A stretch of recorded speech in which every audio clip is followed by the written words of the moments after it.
adopter les bonnes pratiques.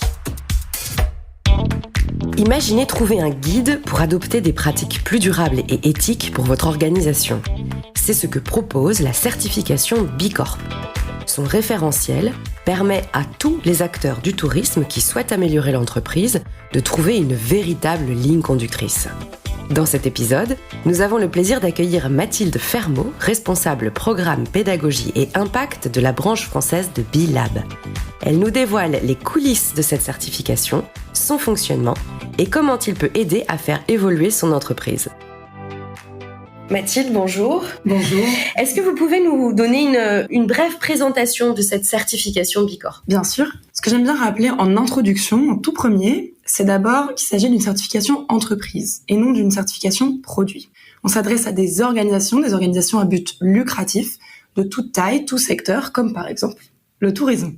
En fait, B Corp est né de la volonté de prouver que les entreprises peuvent repenser leurs pratiques, leur rôle dans la société, de prouver qu'un autre modèle d'entreprise est possible, un modèle dans lequel l'entreprise comprend, et au-delà de comprendre, est vraiment totalement consciente de l'impact social, sociétal, environnemental de son activité. Est-ce que vous pouvez me dire un peu quels sont les prérequis pour obtenir cette certification ? Alors, premier prérequis qui est le prérequis commun à toutes les certifications, on doit prouver à l'issue d'un audit une performance en termes d'impact sociétaux, environnementaux.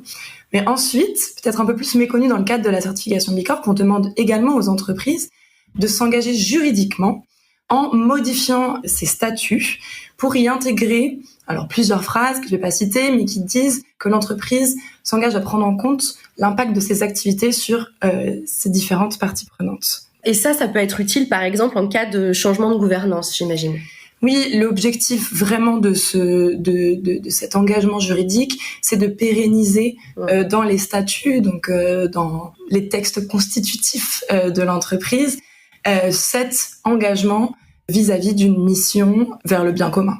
Et il y a une troisième exigence, je crois. Et il y a une troisième exigence, effectivement, qui relève plus de l'ordre de ce qu'on impose à l'entreprise une fois qu'elle est certifiée. C'est-à-dire que toute entreprise certifiée doit accepter de publier de manière transparente son score et ses sous-scores d'impact, donc de réponse au questionnaire, pour que le grand public puisse avoir accès à la performance de l'entreprise sur le questionnaire, et comprendre de quoi il s'agit. Vous nous parlez d'un questionnaire, vous pouvez nous en dire plus sur ce questionnaire ? Bien sûr.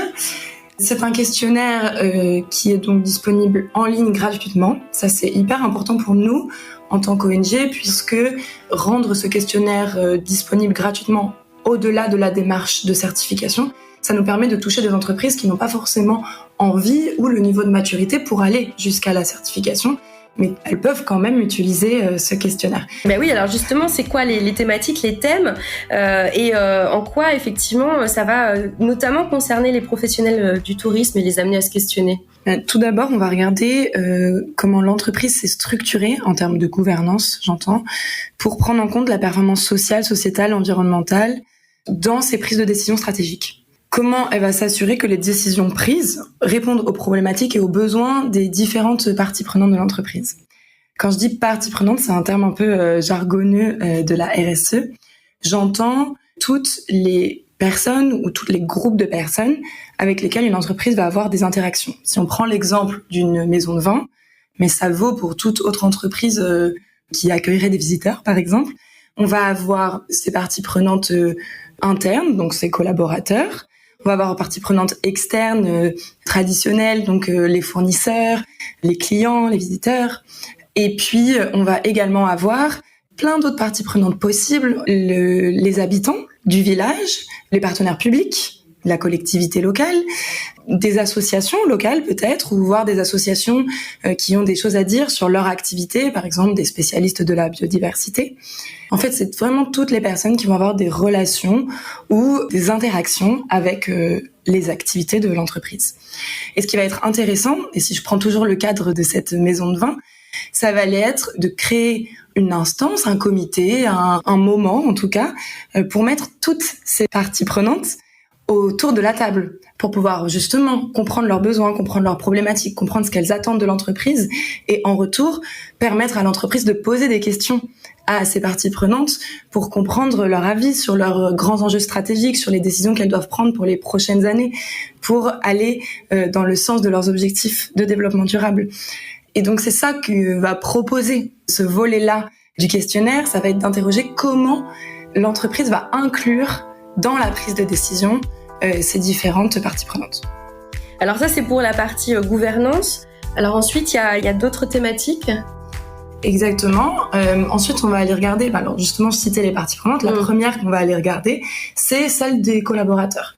Les collaborateurs, on va aller regarder diverses choses avec l'entreprise, comment elle va se structurer pour avoir une politique de rémunération juste, avec des soucis d'équité évidemment, comment elle va se structurer pour fournir des opportunités d'évolution, des opportunités de formation à ses collaborateurs.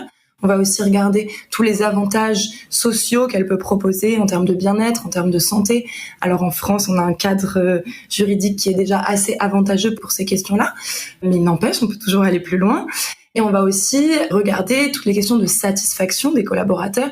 Et si la satisfaction n'est pas là, pour une raison X ou Y, comment on va pouvoir prendre des mesures correctives vis-à-vis de cette satisfaction. Ça, c'est toujours la philosophie du questionnaire.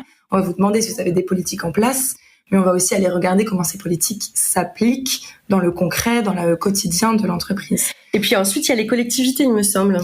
Il y a le volet, alors on dit collectivité, mais c'est surtout le volet territoire. Comment l'entreprise va s'ancrer dans son territoire, quel ancrage local, quel engagement auprès de son territoire, un engagement civique, citoyen, elle peut avoir. Ça peut passer par des questions de mécénat, qu'on connaît plutôt bien, donc le mécénat financier, mais aussi, pourquoi pas, du mécénat qu'on appelle de compétences. Ça veut dire permettre à des collaborateurs d'allouer une partie de leur temps de travail à du travail en association. Mais ça va aussi passer, évidemment, dans la relation avec la chaîne de valeur. Est-ce que l'entreprise va aller chercher des fournisseurs locaux? Est-ce que l'entreprise va favoriser l'embauche locale? Le fait de fournir un service ou un produit à des clients locaux? On va poser cette question de relation de l'entreprise à son territoire. Vous auriez un exemple? Oui, j'ai récemment échangé avec un hôtel. Cet hôtel-là s'est rendu compte qu'ils avaient un certain nombre de livraisons qui venaient toutes de Rungis, mais livrées par des camions différents, en fait, tous les matins, tous les jours. Ils avaient différents flux de livraison. Et ils se sont posé la question de comment optimiser ces flux locaux de livraison pour éviter de démultiplier l'impact environnemental du transport des marchandises qu'elles recevaient. Et donc, ce qu'ils ont décidé de faire, c'est de reprendre la main sur le processus logistique et de proposer à ces différents fournisseurs de collaborer ensemble pour ne faire livrer que dans un seul camion tous les produits qui venaient du même endroit. Est-ce qu'il y a un véritable impact sur un autre grand thème de ce questionnaire qui est l'environnement, justement? Qui est l'environnement. On a vraiment tout un volet environnement, évidemment, qui va aller regarder d'abord de manière générale quel est le système de management environnemental de l'entreprise. Donc comment l'entreprise s'est organisée pour mesurer ses impacts environnementaux et avoir un plan de transition vis-à-vis d'eux. Et ensuite, on va regarder dans le détail sur chacun des impacts, donc sur des questions climatiques, sur des questions d'eau, sur des questions de déchets, sur des questions de biodiversité, un peu plus dans le détail, comment l'entreprise se fixe justement des objectifs vis-à-vis de ces différents impacts environnementaux.